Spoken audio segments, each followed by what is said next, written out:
Hello, welcome to the final talk in this term's series of Mansfield Principal lectures. I'm very pleased that this evening we have Matthew D'Ancona here to talk about populism, truth, post-truth, liberalism, crises, and anything else you want to talk about.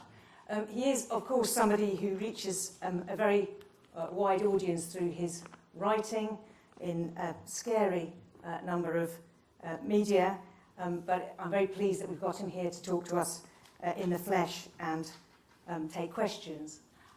As he will be talking about truth and honest representations of fact, I feel I should make a declaration that I have known Matthew for 33 years because he was my tutorial partner, and in addition to many of the things he knows about and the ways in which both in person and by reading his writing he has informed my thought over many years, I have a secret fact which I can tell you, which is that anything he doesn't know about Alfred the Great is not worth knowing. So, Matthew, thank you very much. Thank you.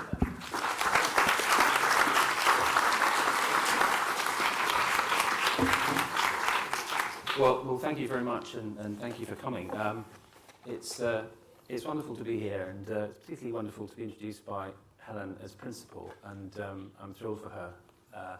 It was always inevitable, I think, that she was going to end up as head of house. I remember as her tutorial partner being amazed by how she seemed to be able to do brilliant essays in about a tenth of the time of anyone else, and here she is. And it's fantastic, and it's fantastic to see this college thriving so wonderfully. It's a college, I think, which has such an important role in the university. The subjects that this strange triptych I've selected, populism, post-truth, and the crisis of liberalism. Wow. Well, I mean, the problem with these sorts of questions is that they're too often, I think, discussed as abstractions with not enough grit and mulch. And I suppose we have the intellectual fortune and civic misfortune to not have that benefit today, because we are, at least in principle, barely 3 weeks away from the greatest constitutional, commercial and social upheaval in the country's history since the Second World War. An act of collective self-harm, in my opinion, that, to mix metaphors as I often do, pretty much amounts to a nation going to war with itself. Now, I don't know, I don't think anyone knows how the Commons' meaningful vote will go if it goes ahead, and whether Parliament will then, if the vote is lost, go on to vote against the no-deal outcome, and then urge the government to seek an extension on Article 50, or whether government will preempt any of that. I think that is very fluid even now. But let's just say that the context has given a certain piquancy to the questions of populism, post-truth, and the crisis of liberalism. They're huge themes, and I obviously can't say everything that needs to be said, but I will try not to say nothing, and then I hope you can help me fill in the gaps. So let me begin my canto with populism, and a sense of what I at least mean by that. I think it has many characteristics, and some of them are these. A direct appeal to popular sentiment over traditional policy development. A relentless insistence that the implementation of the will of the people is being frustrated by the incompetence, aloofness, and self-interest of the elite. Liberal, metropolitan, weighed down by expertise, kale-loving, however it's defined. A ruthless readiness to exploit socioeconomic problems or cultural grievances, and crucially to misdiagnose their origins. A radical preference for direct forms of communication and representation over traditional constitutional structures. A powerful inclination to identify and attribute blame to specific groups, usually those who are powerless, disenfranchised, or recently arrived in the physical community. But for me, the most striking characteristic of 21st century populism is this, and it's the claim that there are simple solutions to complex problems. It's particularly visible in Donald Trump's manic insistence that the lives of Americans will somehow be radically enhanced by the building of a wall. And it was dominant in the Leave campaign of 2016, with its bellowing claim that Britain could take back control and, hey presto, somehow emancipate itself from the chains that voters were supposedly being held back from prosperity, decent lives, and decent public services. And it's there further afield in the claims of Bolsonaro in Brazil, in the Italian government's antipathy to the medical elite, in Orban's argument that authoritarianism will sooner or later deliver a happier Hungary. So having made that declaration of definition, let me now shift speedily to post-truth, not least because it is, if you like, a kind of prism through which a general crisis can be understood as a case study. Now, the first objection that's always raised about the whole notion of post-truth is that surely this is nothing new. Many people say when confronted with the phenomenon, haven't human beings been lying to each other since they started to communicate? What about Watergate? What about Bill Clinton's impeachment? What about the Iraq dossiers? What about spin? And to go back a little further, what about Machiavelli, who, after all, advised the prince to be a great pretender and dissembler? And all that's absolutely right. Mendacity is as old as language. And falsehood has always been a feature of the human condition. But post-truth really is not that. It's something else. And it's something new. And the novelty is to be found not in the lies, but in our response to the lies. It's about us, not them. In 2016, Oxford Dictionaries famously selected post-truth as its word of the year. And their definition isn't bad. They say it's shorthand for circumstances in which objective facts are less influential in shaping public opinion than appeals to emotion and personal belief. And I think this gets right to the heart of the matter. So going back to the Brexit referendum, a character I'm sure you're familiar with to some extent, Aaron Banks, who was the burly businessman who bankrolled the Leave EU campaign, and he's now under criminal investigation for his activities in that campaign. He was at least correct in his analysis of the vote's outcome, and he said, the Remain campaign featured fact, fact, fact. It just doesn't work. You've got to connect with people emotionally. Those who were pressing for Britain's continued EU membership had bombarded the public with statistics. Leaving would cost 950,000 UK jobs. The average wage would fall by £38 a week. Each family would pay an average of £350 a year more on basic goods. £66 million invested by the EU countries in the UK would be at risk. The cost of living would be £4,300 per household less, and so on and so on. And it became easy to caricature, but it really was an exhausting torrent of indigestible data that in the end amounted to no more than a series of arbitrary claims. Meanwhile, what the Brexiteers had grasped was the need for simplicity and for emotional resonance, a narrative that would give visceral meaning to a decision that might otherwise have appeared technical and abstract. And as Dominic Cummings, the campaign director of Vote Leave, now notorious for being played by Benedict Cumberbatch, argued at the time, the case for departure had to be clear and it had to cleave to the specific grievances of the public. So the early message that had been planned by the campaign, which was based upon trade opportunities, was go global, the classic Westminster meaningless slogan. But Cummings had done some earlier research on Britain's potential membership of the euro, and it had revealed the potential traction of a pledge to take back control. Of what, it wasn't clear, but that somehow touched the spot, and he was proved right. Meanwhile, in America, after considering a run for the presidency for decades and for all parties and none, Trump intuited a similar shift in popular behavior. I mean, let's be honest, he was never exactly a sympathetic character or candidate. And the opinion polls showed the American people were perfectly aware of his character flaws up to and including election night. But he communicated what might be called some sort of brutal empathy to them, rooted not in statistics or empiricism or credentials, and certainly not in meticulously acquired information, but an uninhibited talent for rage and for impatience and the attribution of blame. And the assertion that he was plain speaking didn't mean, as it would have in the past, this candidate is speaking the truth. In 2016, it meant this candidate is different, and he might just address my anxieties and my fears. He sees me.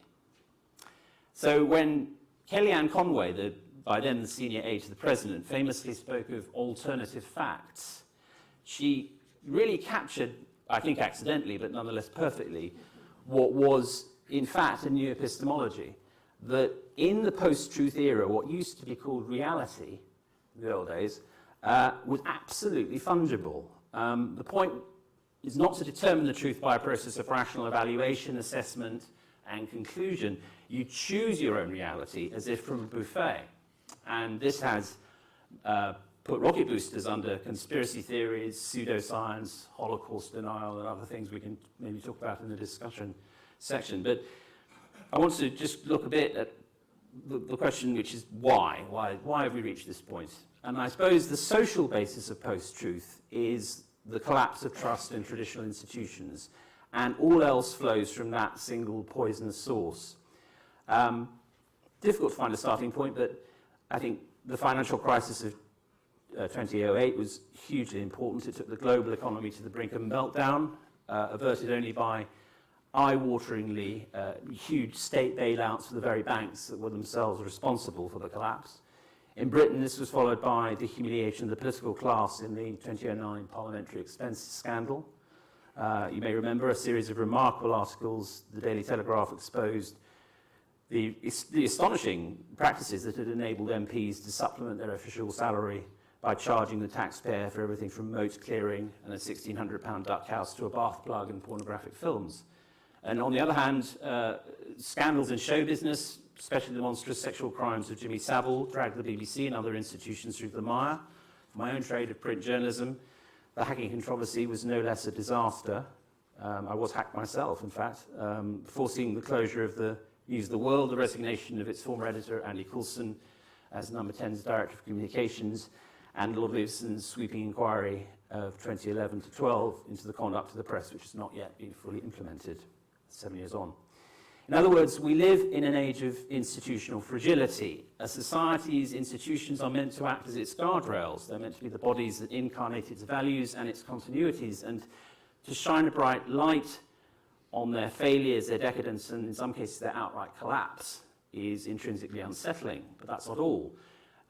Post-truth has flourished in that context as the firewalls and the antibodies, again I'm mixing my metaphors, have weakened. Because when the putative guarantors of honesty falter, so does truth itself. Second, digital technology has become the all-important primary and indispensable engine of this change. Now, in the early years of the online revolution, it was optimistically assumed by many that the internet, I think I fell prey to this myself, would somehow smooth the path to sustainable cooperation and pluralism. And it has had many beneficial effects, one should never forget that, but it's also, as a technological disruptive force, done at least as much to foster balkanization and a general retreat into echo chambers. For all its wonders, the web does tend to amplify the shrill and to silence complexity. So for many, perhaps most, it encourages confirmation bias rather than a quest for accurate disclosure. The coder-turned-writer Eric S. Raymond famously predicted that the old cathedral of knowledge would yield place to the bazaar, and he was right. And there are profits to be made from the production line of clickbait hoaxes, unscientific medical claims, crackpot theories, fictional sightings of UFOs or Jesus, and the disincentives to publication are still quite marginal, in spite of some tightening up by the social media platforms. The ease of production is enticing. For those on social media, anonymity still dramatically reduces accountability.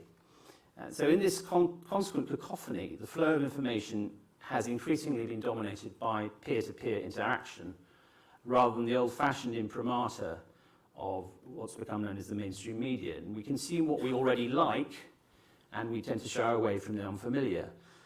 So the internet, which was meant to be the ultimate generator of novelty, has also become, if you like, the curator of hearsay, folklore, and prejudice.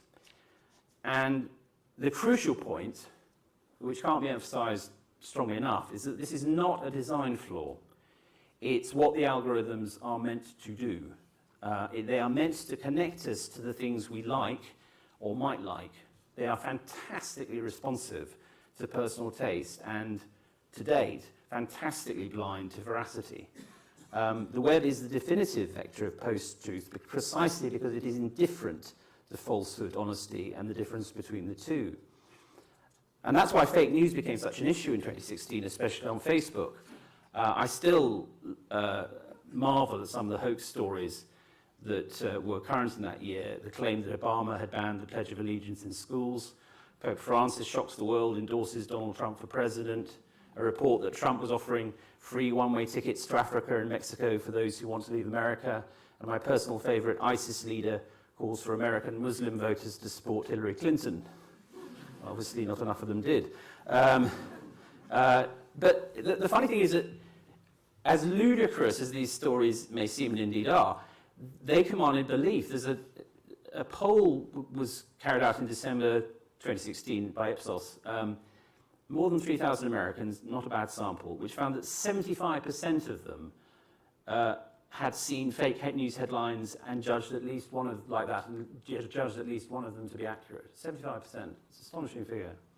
So if digital technology is the hardware, post-truth is, if you like, the mighty software. It reduces political discourse to a video game in which endless play on multiple levels is the sole point of the exercise. Conspiracy theories, pseudoscience, Holocaust denial, all of them are enjoying a new lease of life and unprecedented circulation. So, with the case study of post-truth in mind, I want to conclude by looking at this crisis of liberalism and what can be done about it. Let's, in this sort of final section, start off by looking at the narrow question of post-truth, having examined it diagnostically and see what can be done. There is, of course, no silver bullet, but there is what I like to call a scrutiny spectrum. A very impressive fact-checking industry has arisen in the last few years. Organisations like Full Fact. Instances of litigation, particularly in Germany, have had some impact. Above all, though, I believe that there has to be digital literacy, which I distinguish from the equally excellent teaching of coding and online safety. Digital literacy, how to handle the car rather than look under the bonnet, so to speak, should be a compulsory subject from primary school, teaching children, not only so they can become citizen journalists, a common term, but so they can be citizen editors. And I've lobbied for there to be a small tax on every handset to be hypothecated for this purpose, so far without success. But I do believe that it is as important as basic mathematical and reading capability for young people from 5 up, really, maybe younger. Secondly, tech giants need to be reined in, simple as that. Self-regulation, if possible, under threat of regulation. And I think, were Brexit not going on, Damien Collins's Select Committee report on this would have attracted a lot more attention. It's a very good starting point. And briefly, its centrepiece is an argument that the web giants may be right to claim that they're not publishers in the traditional sense, but they sure as hell aren't platforms in the traditional sense either, and that we need a new jurisprudence that establishes a third category. Without that, we can't move forward. Thirdly, facts are not enough. Post-truth will not tumble under the bombardment of data. We know that from the 2016 referendum campaign.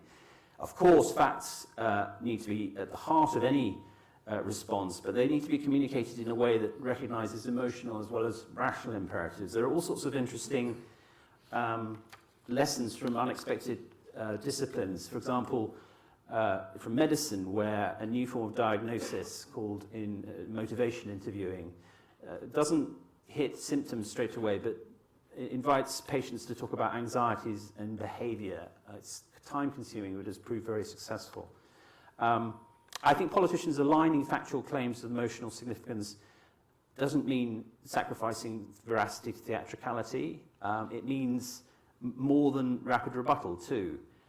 I think, above all, it means what the brand writer Jonas Sachs has talked about when he talks about calling listeners and voters to growth and maturity, that we need to move from a civic culture that is infantilizing to one that urges adulthood and adult decisions upon people.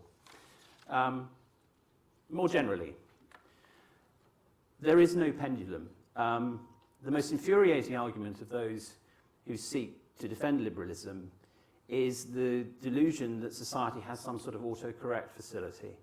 And the assumption underpinning this is not only spectacularly complacent, namely that liberal institutions and culture are so robust and fantastic that they will automatically reassert themselves, but hopelessly unimaginative. Because why, just as a thought experiment, should we intrinsically assume that what follows Trump and what comes out of Brexit will not be worse? Why should we assume that there will be a kind of swing back to what we consider to be normality? Where does it say we've hit rock bottom? There's no pendulum, there's no direction to history. That's one of the great lessons of the 20th century. There's only human agency and collaboration, and that, I think, is the most important premise of all. Without that, there is no way forward. I think, secondly, liberals need to identify the correct battlegrounds. They need to heed grievance, yes, but not to confuse that with appeasing foolish or bigoted ideas. The classic and most dangerous instance of this is what I call the immigration myth. The prevailing, toxic, and wholly unfounded notion that newcomers are a net drain on public funds, they force lower wages, and displace indigenous people from employment. None of this is based in reality, but it's become an absolute fixation of the political class in developed societies. In my own opinion, it is a bogus proxy for a much more subtle and general fear of change. Population mobility will continue to increase in the 21st century, and populist insistence to the contrary is storing up huge social problems. The notion of a return to a kind of imagined Edenic nativism, which is implicit in so much of the rhetoric that now swirls around this debate, is not only morally outrageous, but intellectually contemptible. No such return is possible, ethically desirable, or economically viable. And liberals should have no part in appeasing the expectation that it is somehow going to happen. Instead, I think liberalism has to apply its values with absolute rigour to the here and now, the clear and present dangers of the issues of the 21st century, rather than nostalgia for those of the 20th. Politics works when it addresses the questions of the hour. Thatcher understood in 1979 that economic stagnation, union power, and the Cold War were the pressing concerns of the day. And 18 years later, Blair grasped that the country was desperate for a style of government that somehow wedded social justice to economic efficiency. Looking ahead, the great issues of the next 20 years will be, I think, automation, what jobs will be left for human beings, integration and pluralism, how do complex and increasingly diverse societies live together and resolve their incommensurable values, climate change, how does a world lamentably retreating from supranationalism at least in some way collaborate on the small question of planetary survival, longevity and health. What are the cultural and fiscal implications of the fact that babies born today have every expectation of living to 100 and beyond? We're entering a health tech revolution of bewildering and marvellous scale. But what does it mean? I mean, a very sort of granular level, I think it means a wealth tax for a start, but that's just the start of the puzzle. Above all, technological change trumps all other transformative forces in our era, and the lag between innovation and cultural understanding of its prospective impact is now dangerously long. Again, my point is that the way out of the crisis of liberalism will not be an act of restoration or heritage. It will be a transformative shift, and an uncomfortable one. If it isn't hurting, it isn't working. Now, in this context, and this is a sub-point, but it's important, I think, traditional Enlightenment liberalism has to form some sort of truce with identity politics. This is an absolute key step forward. Me Too, Black Lives Matter, trans activism, gender-critical feminism, the rise of identity politics has been sudden, revolutionary, and frankly all but incomprehensible to many of those who've been schooled in the tenets of mainstream liberal individualism and Enlightenment thinking. But those who believe that this is a blip, the left-wing counterpart to Trump and Brexit, if you like, are mistaken. this new form of politics is here to stay in some form. And I think that, to put it crudely, the priority should be to forge what Stacey Abrams, the potential US Democrat presidential contender, has called identity-conscious politics, which is a politics that takes account of identity but is not limited to it. I think, just to say in brief why I think identity politics is here to stay, there are all sorts of issues arising from it to do with free speech, the question of who's entitled to talk about what, and the limitations of a politics that's based on affinity groups. But above and beyond that, I think we're at a point where it's incredibly important to acknowledge, everyone to acknowledge, that there is such a thing as privilege. The rhetoric of meritocracy and equality of opportunity has dominated mainstream politics in my lifetime with pretty feeble results. This institution is a splendid exception to that, but it is still the case that more pupils at Westminster School were admitted to Oxford in 2017 than the total number of successful black applicants. The number of women in FTSE 250 boardrooms is falling. The Home Office reports a 40% surge in religious hate crimes, mostly against Muslims. And I think to ignore these statistics and the experience that lies behind them is idle. Also, identity politics, especially in the Me Too and BLM movements, has enabled the disempowered to find a voice, especially but not exclusively by digital means. This is important. And the consequent prominence of identity politics has forced a much-needed debate on the failures of gradualist strategies. In many respects, it's forced a recognition that the old Enlightenment doctrine of progress hasn't been remotely egalitarian in its application, and this has been an unvarnished good. Now, there are other unresolved issues in this, yes, of course, and I mentioned free speech, and I think that that will be something that needs to be resolved very carefully. I don't believe there's a right not to be offended. I do think, though, that safe spaces and so on have a role on campus life. The question is how you resolve that with, how you reconcile that with the free exchange of ideas that are the essence of any successful democracy. And these are important debates that need to be had in a civil and compassionate fashion, because, to put it in its bluntest forms, we all need to be together in the fight against Tommy Robinson. And we can't afford to be divided at this particular moment in history. And to preserve the best of identity politics, we'll have to be candid about the worst aspects, fearlessly so. All future societies will be increasingly pluralist and will depend for their stability upon the working out of incommensurable values, and that's a given, and we need to mediate that and analyse it. And confronting that dilemma without fear and favour is essential both to the cohesion of developed societies and specifically the dual challenge of the populist right and increasingly militant grievance groups. There can't be a veto upon such discussions, quite the contrary. I end by looking at us, as it were. We live in a very damaged political culture, which has been mutilated by unreasonable expectations, a gap between rhetoric and reality that has bred disenchantment and distrust. I've taken great solace in the last year from the younger generation. I think generational gaps happen actually very rarely. Journalists tend to identify small cohort changes and give them fancy names like Generation X and iGen and so on. But I think they only happen once every 4 decades or so, and I think one is happening now. And certainly looking around on the last People's Vote March and then the climate change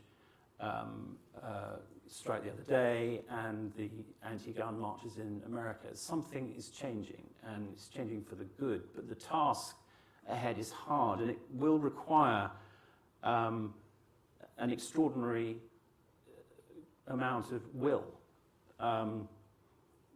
In other words, the only thing that one can do is issue a call to arms and remember that truth is discovered and not distributed, and that passivity is not a neutral decision. I always cherish what Benjamin Franklin is said to have said when he emerged from the second drafting, he was approached by a woman who said, well, Mr. Franklin, what manner of government have you bequeathed to us? And Franklin drew himself up and said, a republic, madam, if you can keep it. And I think that is the task for all of us, which is that there is a republic out there to be built on and restored and maintained and enriched, if we can keep it. Thank you.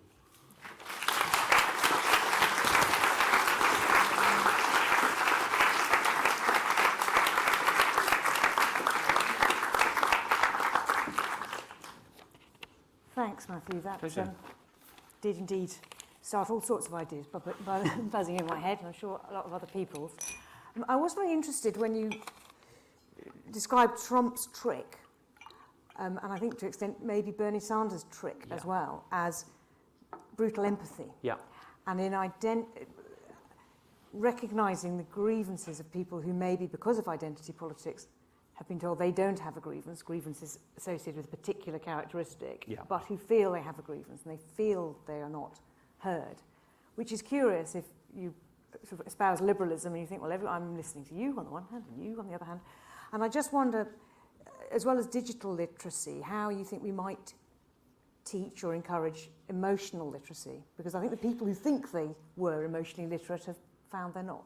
I think, this is a self-reproach, really, which is, I always like Eddie Izzard's description of a liberal revolution, which is one where everyone tidies up afterwards. And I think there is a kind of politeness liberals are so liberal they don't even believe in liberalism. I think we forget the emotional underpinnings of liberalism, which is that it's a set of values as much as a kind of rather dry and desiccated structure.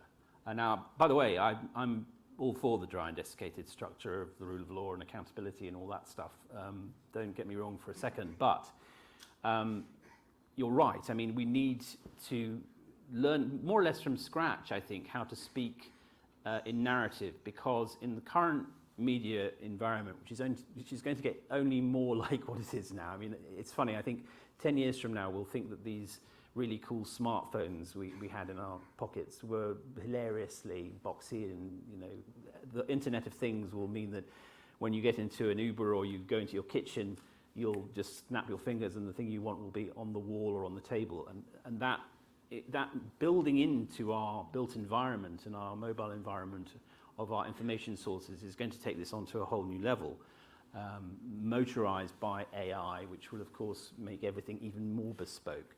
So to have even a chance in this war zone of information, liberals have really got to up their game and find an emotional appeal that speaks both to the cohesion that I think liberalism makes possible. I think all too rarely do liberals remind the world that liberalism is an argument for how people can live together. It often comes across as a sort of an atomistic creed, a creed of individualism, and of course it does have an individualistic aspect, but we're going to live in a world where a world of rich diversity and ever greater diversity, in which I think liberalism is still the only way of negotiating pluralism. But we don't, obviously what I've just said is not a good narrative. I mean, that's a terrible sentence. It's full of isms and qualifying clauses. We haven't yet found a way of explaining that in the way that Cummings wrote "Take Back Control" on the wall of the offices of Vote Leave, and that is good work to do. Liberals, centrists, whatever you want to call them, tend to turn their nose up a bit at people who work on this sort of thing.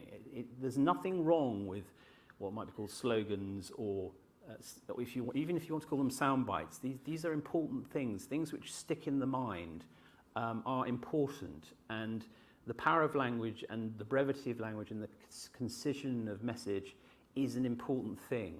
And what matters, of course, is the intellectual software that underpins it, but it's important too to be able to find a message that people find reaches them, and I think we have failed in that regard in the last 20 years. The other thing I particularly wondered about, you talked about faith in the guarantors faltering. And you just said those institutions, the courts, the mainstream media, political parties. The courts may be less than others, actually. Well, enemies of the people. I'll take it. Yes, true enough, I suppose. And cuts on the ability to reach those. I mean, I don't know. But we sort of looked down and suddenly we didn't believe in any of the people or institutions the BBC, all sorts of people or institutions. And I just wonder why you think there was that sudden crisis of faith. Well, I think partly because there was this sudden and frankly partly accidental, fortuitous sequence of events, just one thing after another. A lot of people argue that it begins in 2003 with the Iraq dossiers, and I understand that. I mean, I've always felt the crash was the beginning of this, and that the introduction of broadband and Facebook is also very important. That 0405 suddenly, it's incredible to think that Facebook was only invented in 2004. That Zuckerberg was sitting in his dorm room in Harvard inventing Facebook only 15 years ago. Incredible the speed of all this. So I think those two things were absolutely essential, and that created a context in which institutions were much more vulnerable, and an unforgiving light was shone upon them. I also think that it created a world in which networks were as important as institutions. The loathsome Steve Bannon is not someone I am fond of, but he does understand that networks are increasingly how the world works. And we grew up in a world in which there were a series of interacting institutions, and that world will survive, but it must find a way of gridding itself into the networks that operated all around it. And I think one of the reasons that the Trump victory was so unexpected was that it was a network victory in an institutional world. It was the product of really a very small group of people and not a huge amount of money being spent in a way that was very carefully targeted. And this is a new way of gaining power. And what, of course, has happened is that everyone said when Trump won, oh, he'll be normalised by the Oval Office. The institutions and their principals will swoop in on him and normalise him. And nothing of the sort has happened. He has continued. He has reduced the office of the presidency to an account on Twitter, which has enabled him to shore up his base, which means that he has a solid 35% for 2020, which is no small fact in all this. So I do feel that the key is to, of course, go through the process of institutional self-analysis and introspection and clean-up, but also to understand how those institutions are now perceived, and start on the basis that they are perceived with extreme skepticism. Okay, a room full of people, so we'll take some questions. There's one down here from Asmati, and then...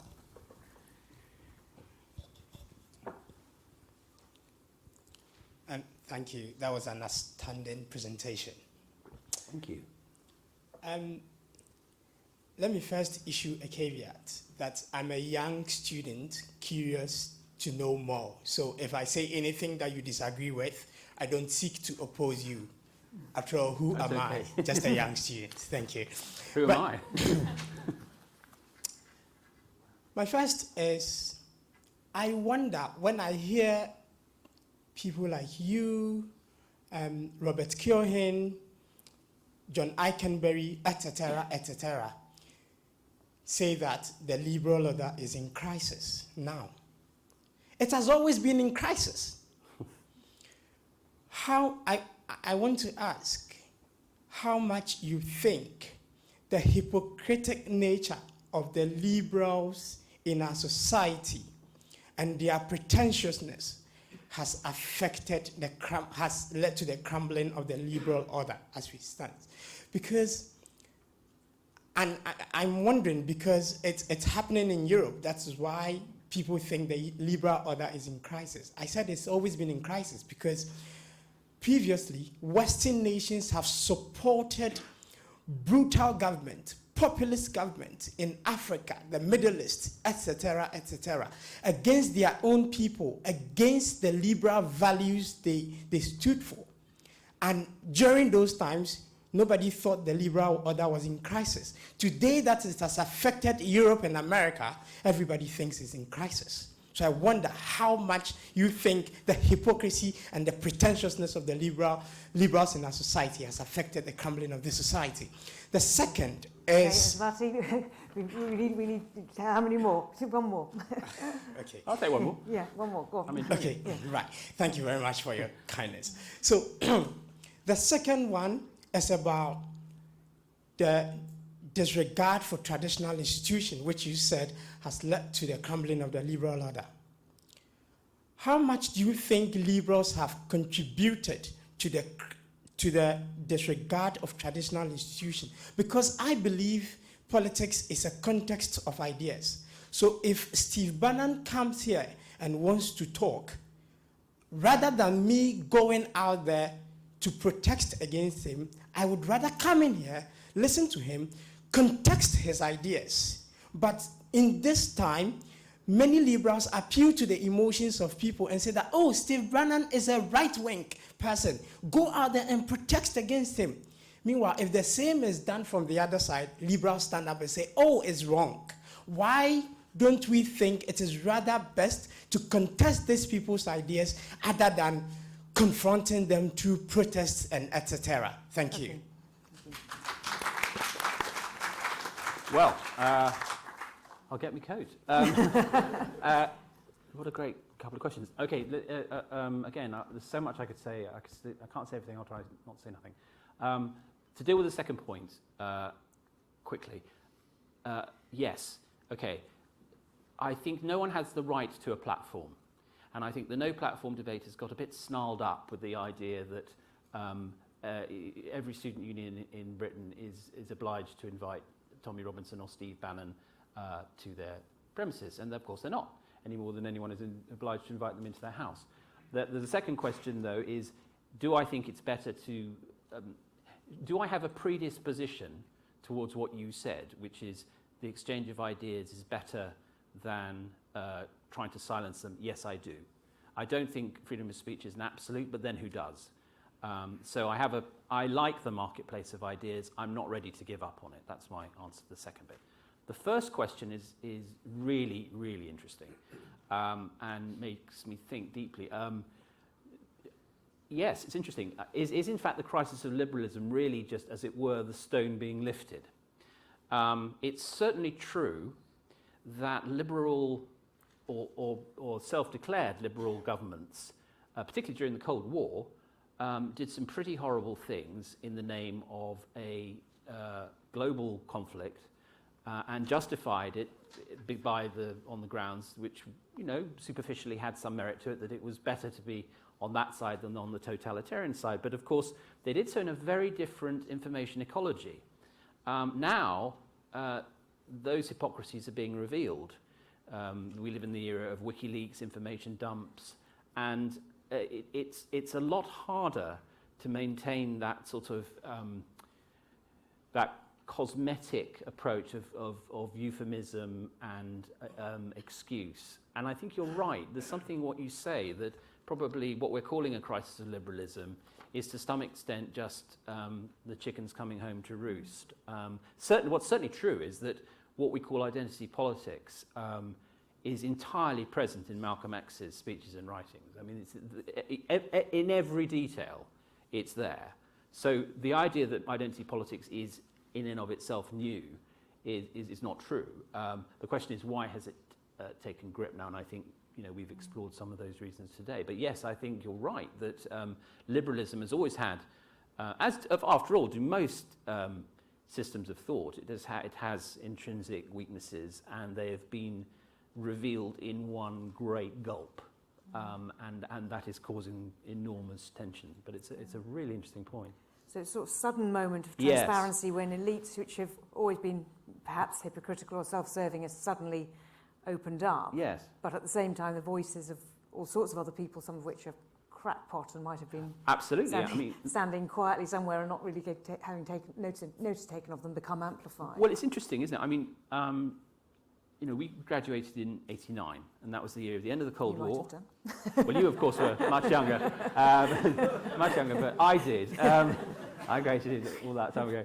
That was the year of the end of the Cold War, the Rushdie fatwa, and I think Mandela's release, certainly imminent. Yeah, imminent. So it was a huge. It was a huge moment of. Frankly, of triumphalism. The freedom had won. Now, a lot of people said the West had won, but equally, there were lots of people saying freedom had won. And this then led, I think, to a period of unvarnished complacency. In fact, we didn't follow up the end of the Cold War with a Marshall Plan, and we didn't think about the implications of trying to transplant Jeffersonian democracy into areas that had no history of it. And there was a kind of second era of colonialism, during which we all did, though we never admitted it, kind of thought that that Fukuyama was right, and though history might sort of have come to an end, not in the sense that there weren't going to be any more wars or human rights violations, but that the big questions had been resolved. Well, they haven't. And the primary reason for that, at least that becoming clear, is a technological one, which is that, not long after graduating, I went off to work at the Times. At that period, there were 7 national newspapers and a handful of broadcast channels, and they controlled the information flow. That was it. A government press officer woke up in the morning and made 10 to 15 calls. Then along came the internet, and it just, like a great big Monty Python foot, just flattened the whole thing, which is, of course, fantastic, because it means you have the single greatest act of information democratization in the history of the species. But it is also terrifying, because it means that the notion of authority goes out the window at the same time. And reconciling those two is the big battle. It's the real problem. How do you get people, A, to acknowledge that some sources are better than others, but also to pay for them? These are huge issues in the decade ahead. Okay. Yes, just up at the back there. Thank you.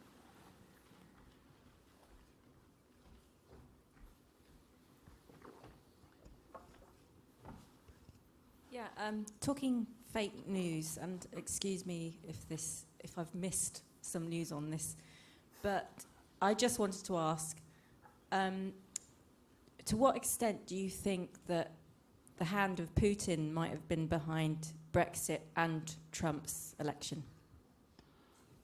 Well, let's put it this way. It wasn't not behind it, was it? I think to suggest that there was a sort of lever in the Kremlin which Putin pulled and then grinned twice in 2016, though I'm sure he did grin twice in 2016, is not right. But what's certainly true is that there is going back to networks, there is a very strange, and it's revealing itself like when the tide goes out and you suddenly start to see these sort of coral formations, all sorts of odd links, like Farage's visit to Assange, which I'm reliably told involved money transactions. The access that Assange had to Russian state actors, the links between WikiLeaks and Roger Stone. We await Mueller's report with fascination. I think you only have to watch the body language between Trump and Putin to realise that there is some sort of, at the very least, affinity there, to put it at its mildest. And I think more. And I think, to be honest, the reason for this is in some senses less covert and sinister than we think. I think the Russians just got there first. If you read some of the things that ex-KGB officers were saying immediately after the end of the Soviet Union, they were already looking very, very carefully at the opportunities that the new technology would give for psychological warfare and opinion manipulation. And they were which is ironic because, as you know, the internet was was invented by the Pentagon and created in the West. The web was created by Berners-Lee. But Putin and co.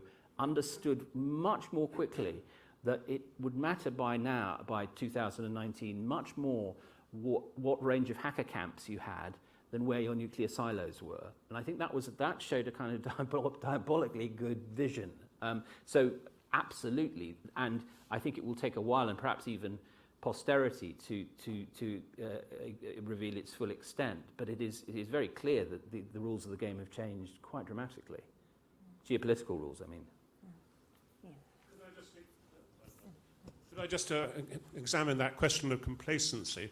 And I did some consulting in Mongolia and things like that for the UN about that time. And the whole sort of liberal Washington consensus was such an idealistic thing. You saw the IMF funding something and then taking away the funding because the market wasn't working, and it was just a caricature of carelessness in a sense. So picking up, would you like just to tell us a bit more of what we have to understand that complacency? And I think the other thing is you threw away that remark about the Marshall Plan or the lack of Marshall Plan. Could we have afforded a Marshall Plan? It was self-evident when you went there that some such plan was needed. Well, I think we should have found a way of affording it, whether it was through bonds or some other means. It seems to me to underpin every single mistake the West has made in the last 30 or 40 years, is that we go somewhere, either militarily or by other means, we institute certain changes and then we go away. Park for a moment, and I know this is, like backing a heavy goods vehicle into a bike stand. But park for a moment the question of whether it was right to go to war with Iraq, which let's say that we've gone to war with Iraq. There were two plans. One was Rumsfeld's, and Cheney's, which was we go in, we kill enough people to destroy the regime, and then we get out. And Jeffersonian democracy will spring mysteriously from the desert, and Iraq will be the new center of an American imperium in the Middle East. Or Colin Powell's plan in 18 carefully argued volumes, that probably it might be an idea, first of all, to establish order, working infrastructure, law, things like that, before setting up a branch of Soho House. And I think that it was extraordinary that this was even a debate. Looking back, I suppose so much energy on both sides of the Atlantic was being poured in, and understandably so, into the question of whether we should go to war or not, that what would happen when we did got somewhat submerged. But clearly, as in Afghanistan, as elsewhere, the speed with which Western liberal countries get out has been absolutely disastrous. And incidentally, this is one of the reasons that I'm militantly opposed to any breach of the ring fencing of the international development budget, which I think at the moment, by the way, is very vulnerable, extremely vulnerable. I think Penny Mordaunt is more than happy to see her department absorbed into the FCO, and for that 0.7% to be abolished. I think that's a real and present danger in the next spending review. But it really matters to me as a citizen that we keep this up. I think that there is a fundamental and irreducible moral duty to participate in what you describe. And I worry intensely that whatever form Brexit takes, if it happens, that it will encourage an isolationism of the soul, if you like. Whatever it means for when we go abroad, or how our flights go, or how our food arrives, it will somehow encourage a kind of pinched and Lenten approach to the rest of the world, precisely, for God's sake, at the moment in history when we most need to interact, when we are most interdependent. When things need to be tight, they couldn't be looser. I mean, it's a tragic mismatch. The scale of the task is huge.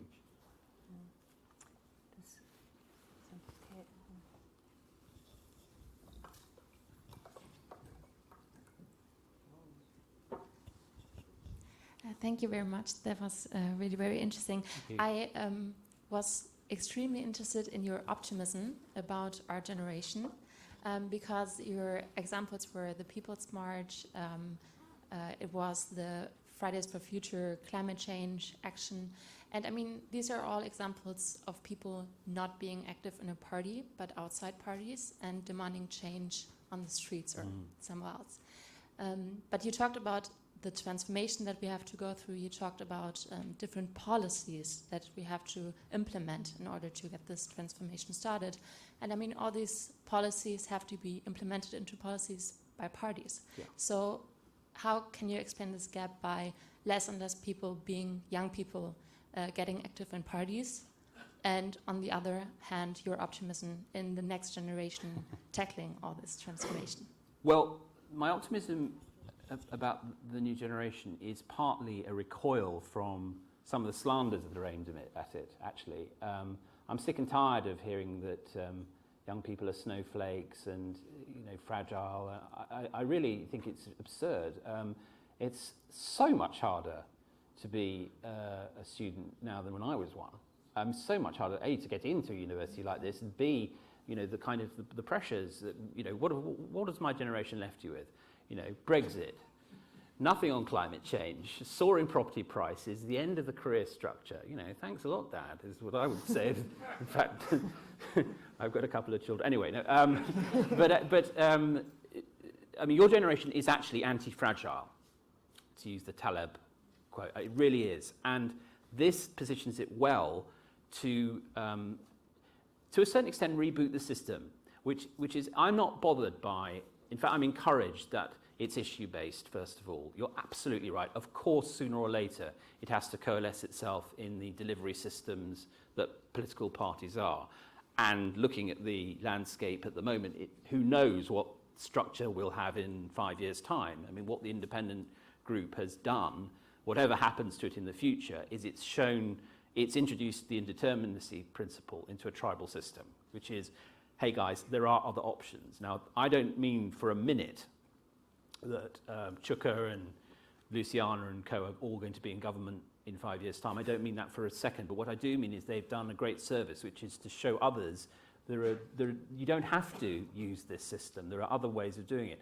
I'm very happy with looking at people taking to the streets and making their voice heard and finding their own narratives. I think it's good that it's taking place outside the traditional party structures. If you look at the People's Vote campaign, it started to really surge when people like Femi and Will Dry and others, guys and women under 25 starting to post on social media outside the party political structure about a generational crime as they saw it, rather than people like me sitting in Westminster in studios saying, how evil and stupid Brexit was. It caught fire. It had life and pith, and that's great.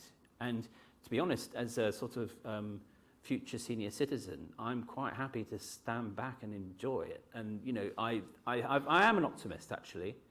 I mean, what it will all lead to is, of course, unknowable, but that's in the nature of a generation that is starting to consider genuine change. You don't know where it's going to lead, but I think there are reasons for cautious and guarded optimism.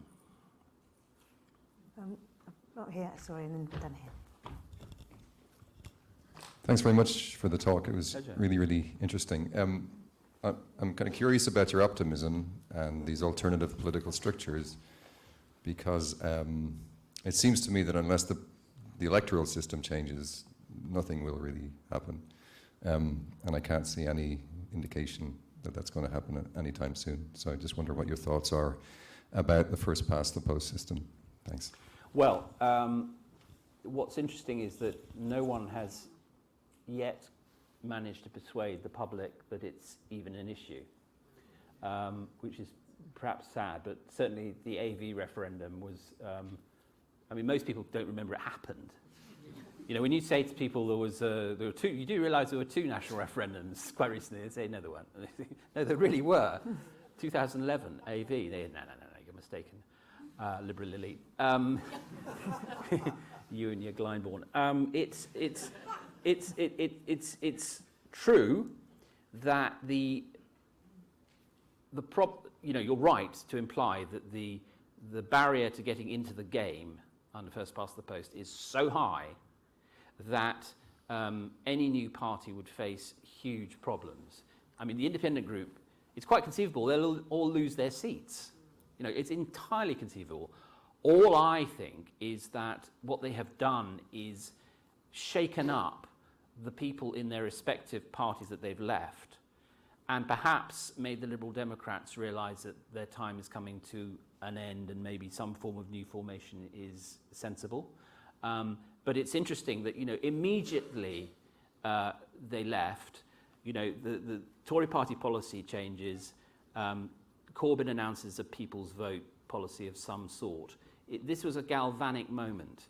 And to that extent, I think that it's an unalloyed good.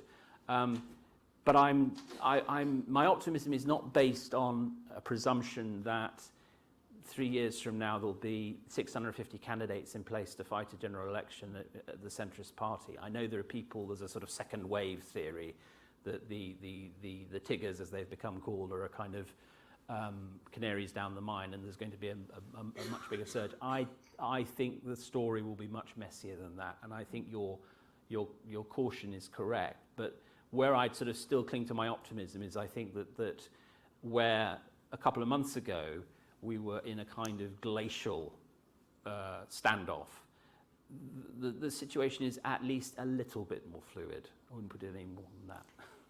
Would you say that, in a sense, politics, real politics, is happening outside the party political system, and it's just about how much pressure gets put on the two major parties? Okay, can we persuade either or both of them, or whoever it is, to do something about climate change or stand up for people's vote, or whatever it is? Let's just see, because there's no coherence, even in a broad church sense, in either of them. But if we put enough pressure on, maybe one of them will jump first to say that sounds like the popular thing to say. I think that's right, and I think that one of the ironies in all this is that both of the main parties have become sort of permanently plebiscitary in that they're run by their mass memberships. You know, in the case of the Tories, a very small, and mass membership hardly covers it, but you know they are incredibly socially conservative, to the extent that because they decide the next leader will almost certainly be a Brexiteer. And the Labour Party, which is now run by this formidable, you know, huge, I mean, as an exercise in recruitment, it's an amazing achievement. But, you know, £3 membership of a party, does that actually constitute a form of civic commitment? I don't know. But certainly what it has meant in practice is that you have two party leaders who are essentially representing the movements in the country rather than the MPs behind them. And that's a serious threat to good old-fashioned representative democracy, which is already under threat from all sorts of quarters. I like the idea of, I mean, it was just an incredible moment when Luciana Berger and Heidi Allen and all of them sat down together as a group without a leader in Parliament, and nothing terrible happened. Because that was meant to be an unthinkable moment. It was meant to be tribally inconceivable. The Ravens would leave the Tower of London, but it somehow wasn't like that at all. There was something very refreshing, and it was just a moment. I mean, I don't want to get too excited about it. It wasn't a sort of a moment of biblical revelation, but it certainly suggested to me that there is still some dynamism in the system, if only it can be animated, and that I think does have to come from outside, which is again why I'm so keen on this sort of generational thing, which I think is such an important force. Question here.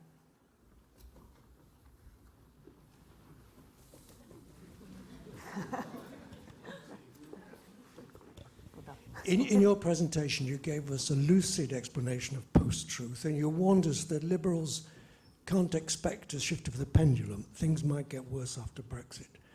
Could I ask you to unpack that a bit? Of course, we don't know what's going to happen in the next 3 weeks, but to simplify it, suppose that Mrs May's deal squeaks through in the next 3 weeks, and that Britain leaves the European Union, say, on the 29th of April.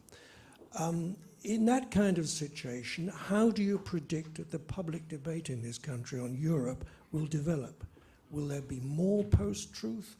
What can liberals do? Well, I suppose what worries me intensely is that, rightly, most of the Remainer firepower has been aimed at preventing no deal, and that's the right and patriotic thing to do. But be under no illusions, even if May's deal does get through, it's a terrible thing. It's still a lot worse than Remain. We'll be rule takers, not rule makers. And to address the essence of your question, I hope, you will inevitably have a situation where Brexit is happening. Already you can hear the Brexit betrayal myths being polished up. I mean, take immigration, which I addressed a bit in what I said. Look, when Vote Leave, and much more conspicuously Leave EU with their, breaking point poster, one of the lowest points in politics in recent decades, I thought, were doing that. What do you think they were trying to say? What they were trying to say to people was, there will be fewer people of foreign extraction in your neighbourhoods if you vote for Brexit. Now, that just isn't going to happen. I mean, it's literally not the case. Those that are here are going to stay, one assumes, unless things get really horrible. But I like the diversity of this country. I mean, the apostrophe in my name rather gives away the game. But I obviously I do. But also, it's, as I said, it's an absolute economic necessity. So when this nativist nonsense that has been underpinning the Brexit narrative doesn't come about, what then? And that is, I suppose, my greatest fear. There are all the functional things, like the small matter of how we're going to get enough blood to hospitals, and how organ donations and transport and all those, and food, silly things like that. But I do worry enormously that the populist right will just depress the clutch and move up a gear, which is to say, look what happened, they lied to us and we voted for Brexit, and now they've lied to us again. We tried to take back control, but yet again, we've been sold out. And then I think we move into very dangerous waters. I was very concerned the other day that there was a Panorama programme about Tommy Robinson, and he managed to get 3,000 people to stand outside the BBC to protest it. Now, I'm not saying that Tommy Robinson is about to become the next Oswald Mosley. He's a ludicrous figure. But it's very important to be vigilant about what he and that represents, and not to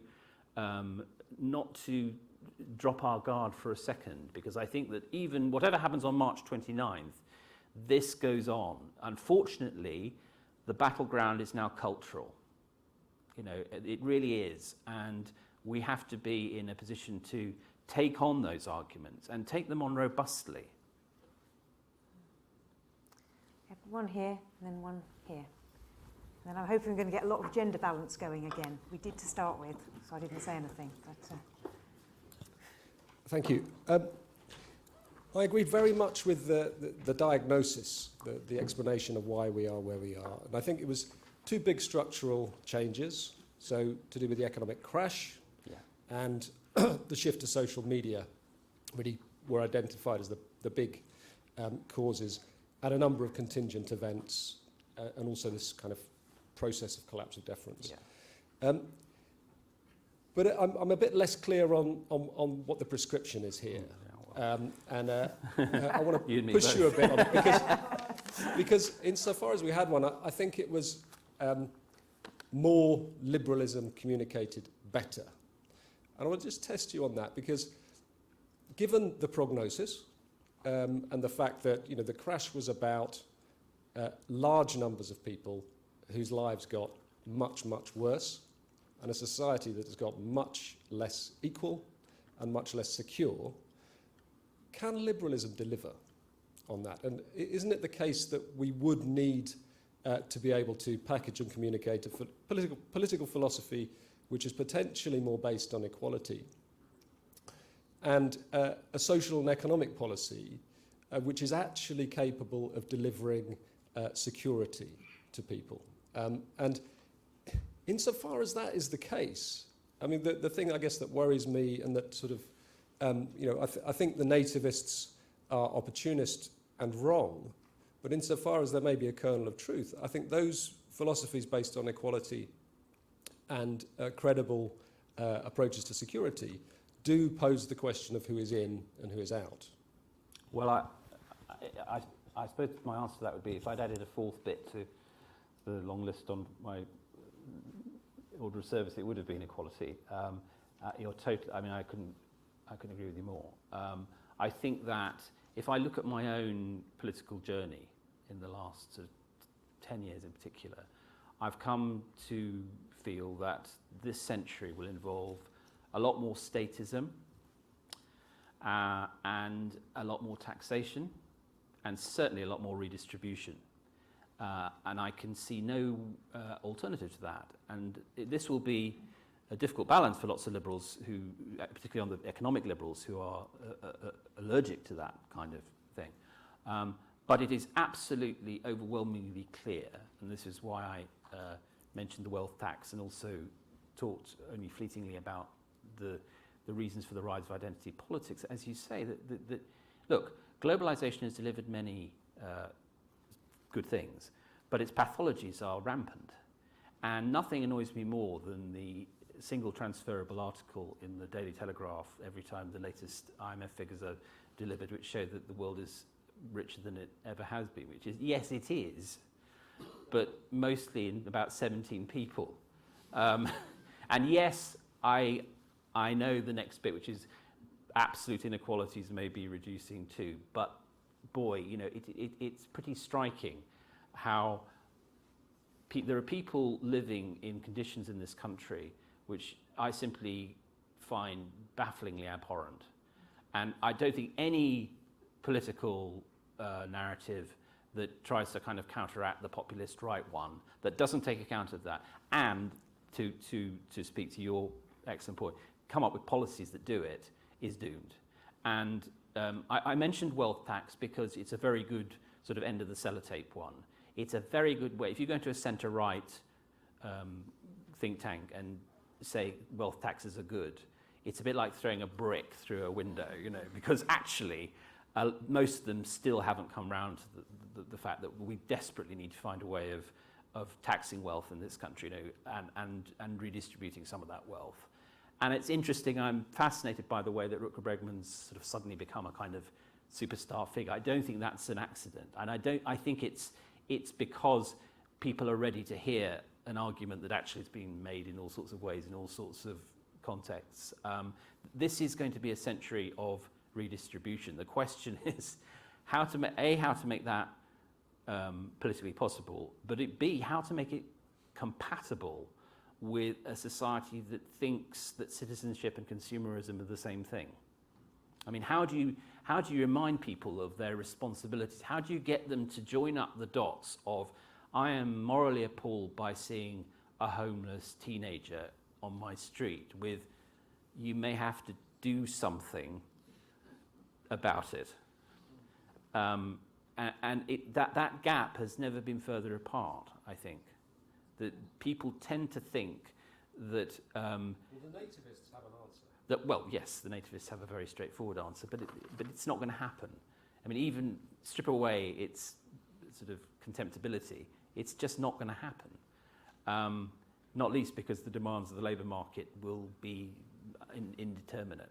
I think that it will be much more complicated, and it will be complicated as well by the transformation in the nature of work, because what a job is 50 years from now will be very different to what it is already. But you're quite right, it was a gaping hole. One here, and then, yes, and then one there. Thank you. So I was curious if you could say a bit about how you were thinking about identity politics, because there's kind of one way of thinking about identity politics where, you know, the paradigm cases are Black Lives Matter, Me Too. Identity politics is a kind of minority politics kind of aimed to oppose the kind of privileges of the majority. But there's also, you know, another way of thinking about identity politics where, you know, paradigm case might be like Trump. You know, of course, there the kind of the notion of identity is kind of white identity.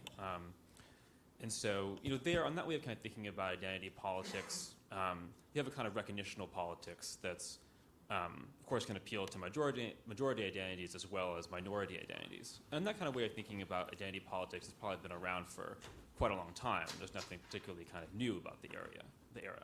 What's only new is just that there are certain minority groups that are also engaging in a kind of politics that's quite common.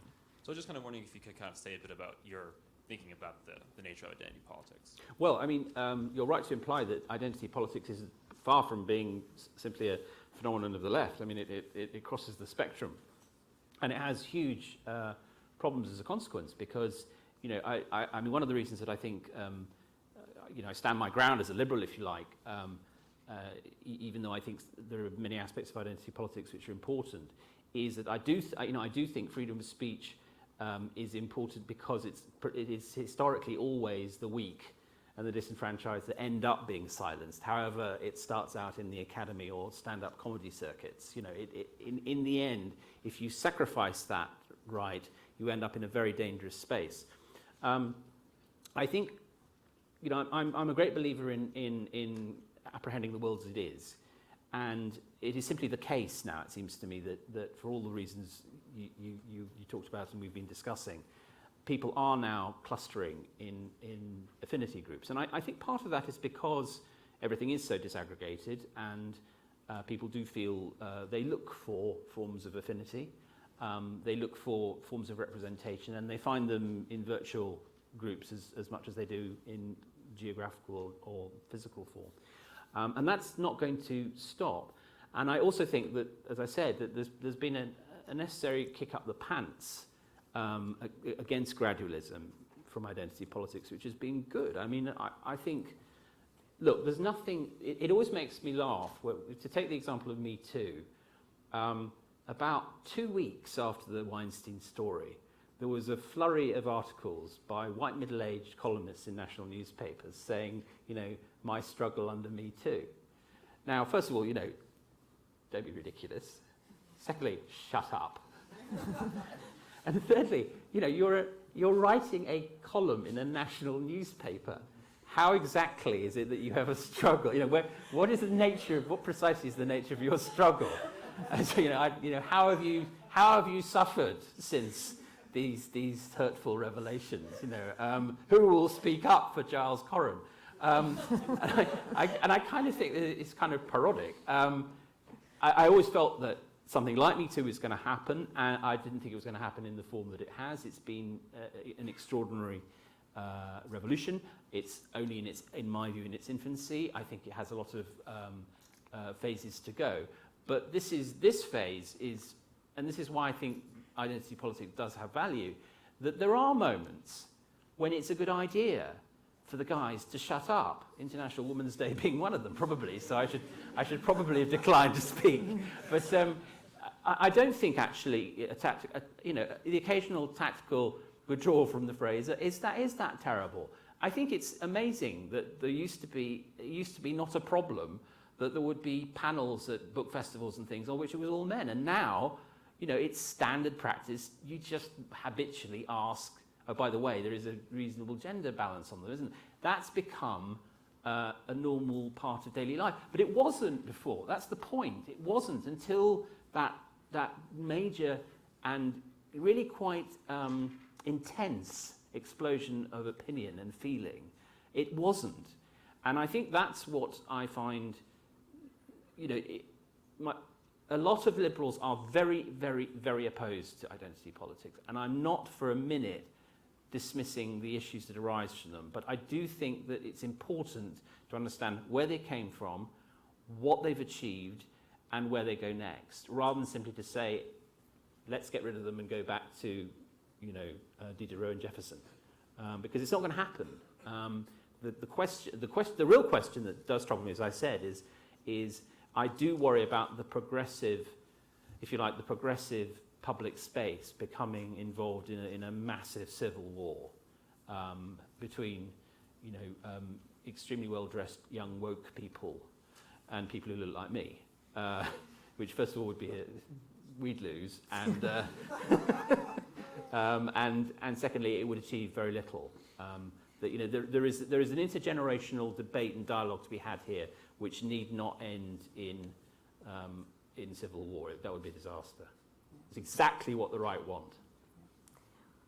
Well, you're quite right that the timetabling review on International Women's Day was a bit of a scheduling error on my part, although a very good speaker. I just could have just adjusted my tone card slightly and had, I refuse to speak. No, but we do have a woman questioning here, and then I'll let you have a drink. So, yeah. Hello. Hi. I've written this down. It's regarding journalism, in particular Radio 4's Today programme. Oh, yes. When did we stop asking for the truth, and when did we stop expecting to be told the truth? Well, I don't know whether I think the question is much broader than the Today programme. I think the question is all of us, actually, print media as well. And the answer to your question is two terrible things happened. The first was a complete misunderstanding of what impartiality is. So, which, by the way, is an important part of post-truth, which is classically the early stages of the climate change debate, so to speak. And I think you might be referring to the Nigel Lawson appearance on. It doesn't matter, but anyway, I mean, there were multiple examples where, in the name of equivalence, broadcasters would have someone who represented 99.9% of climate scientists, and then someone who represented the 0.1, and you had a phony equivalence. And the problem is, it makes a fantastic television, and also it makes for good print journalism, less so, but it good in the sense of eye-catching. But as a method of establishing the truth, it's terrible, because the objective of journalism should be, as you say, to establish the truth. Now, that means giving the different protagonists in the story a fair shake, and you should always spend more time rather than less trying to find out what is going on. But then we get to the second problem, which is that as the media has collapsed, I mean, it is incredible how few journalists there are now working in this country compared to only 20 years ago. The amount of time people spend on stories is pitiful. I mean, this is I don't have a straightforward answer to this, but your diagnosis is exactly right. And couple that with the pressure that has come from electronic media to be first rather than to be right. And I think that the new vogue for slow news, or whatever you want to call it, this idea that it's worth taking time over things, reflects a sort of cultural fear that always worrying about the immediate, the second by second, the ticker tape along the bottom of the TV screen is having a serious effect on our news knowledge. I don't think there's a straightforward answer to it. I do think that, just a very basic point, which is that it is a real problem that people are now prepared to spend $3.50 on a coffee, but regard buying any form of news as a sort of violation of their human rights. And I work for The Guardian. I write a weekly column where proudly doesn't have a paywall and is trying to meet its needs through donations. Are doing very well, but they have to come from somewhere. So that's point number one. Point number two, I think, is a much longer process, which is just creating a sense that it is more important to be right than be first. And that, I think, is only achieved when we give, we validate journalists who take their time. I mean, I'm a massive fan of Carol Cadwalladr at The Observer, who has, over, 3-4 years now, Helen? I mean, it must be God knows how long, been an unbelievable force, just toiling away at the Cambridge Analytica Brexit story with a group of incredible people helping her. I mean, she's my total heroine. I mean, she's absolutely brilliant. But there are so few of her. I mean, Carol she's a lone wolf out there. Most people who are going into journalism now, I mean, I'm afraid to say a huge number of them have a private income. I mean, one of the most depressing things that has happened since I started journalism is that so many more people you encounter in newsrooms are people who are really on glorified internships, relying on the bank of mum and dad, And so the social, one of the most appealing things about journalism in the 90s was that, relatively speaking, for one of the professions, there was a very good social mix. That has declined catastrophically. And so that's another problem. Until you have a way of paying people to do the job and the time to take it, the culture of news will not move very far. Yeah, I agree, and that is another problem. But I think in particular, the presenter of the Today programme earns a fortune. Is he a journalist? Well, there are several of them. Which one are you thinking of? Humphreys? Or? Yes. Well, he's going. So you can, he's being put out to pasture, so you can relax on that front. There are other, the presenter on the Today programme who I think perhaps answers the question as a model of how to do it is Michelle Hussein, who I think is calm, brilliant, steely. I actually did a bit of consultancy for the Today programme a couple of years ago, and she was just a model of how to be a good, honest BBC journalist. So I'd love to see her take John's place. Whether she will or not, I can't say. Okay, I think that's we've wrung loads of ideas out of you. I've got lots of thoughts going by my head. Thank you very much indeed for an incredibly stimulating session. That is it for this term. We're now taking a break from these lectures until the 3rd of May.